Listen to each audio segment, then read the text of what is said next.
look at the problems associated with diabetes. First of all, more people die from diabetes than from breast cancer and AIDS combined.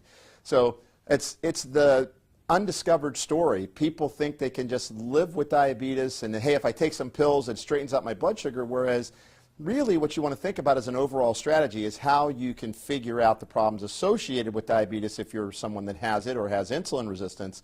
And so it's the looming epidemic. Remember, with 40% of the population predicted to be a person with diabetes, currently 10% of the U.S. population has diabetes. When you have diabetes, you're at risk for kidney disease. When you're at diabetes, you have risk for non-traumatic amputation.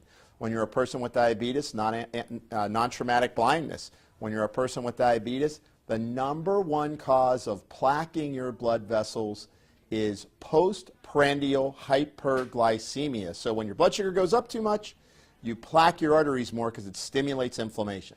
Well, basically everybody should get a blood sugar test done just to find out if they're a person with diabetes or not. If you're at risk for insulin resistance, every point over 84 represents a 6% risk of becoming a person with diabetes in the future. And remember, it's lifestyle choices. There are so many foods that we're currently eating that we're just getting too many carbs and starches, and therefore, people don't realize that their blood sugars are creeping up on them.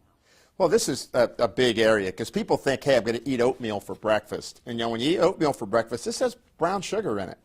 And so you're eating oatmeal with brown sugar for breakfast. It has 40 grams of carbohydrates in it. We teach people that your total carbohydrate load should be around 100 to 140 grams a day, with the majority of that being from vegetables, beans, and fruit, with 2 up to 4 servings of starches, especially if you're a man, up to 4 servings of starches. This is a serving of rice.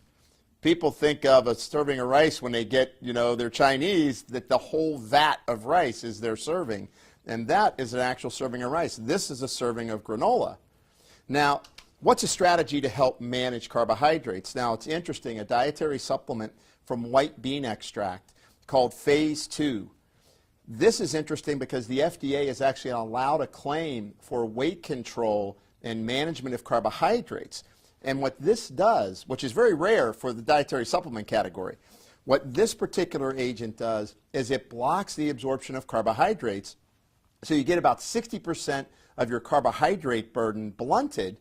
That causes your glycemic load to go down in your bloodstream. That's going to help your blood vessels, which is really great. But most importantly, what they've shown is, in addition with exercise, it creates more sustained weight loss for people who obviously in our country are having trouble maintaining their weight. So I'm a really big fan of Phase 2 and recommend it a lot to my patients. Cinnamon, put cinnamon on foods. Put it in your coffee. Cinnamon is a great herb to think about to help with blood sugar regulation. And of course, magnesium, the #1 mineral associated with the development of type 2 diabetes and insulin resistance when you are low in that critical mineral. The big rule I tell people is 9 to 12 servings of vegetables and fruit a day. That's ½ cup cooked or 1 cup raw. I tell people all the time, another rule, 3 vegetables for every fruit, because we don't want to get in the trap of eating too many fruits because they do contain sugars. What's the best fruit to eat that's low in sugar?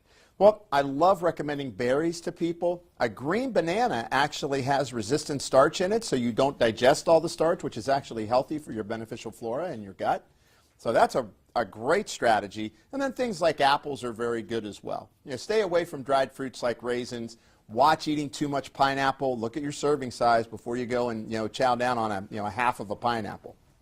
Great. Okay, and we just want to hear about your book.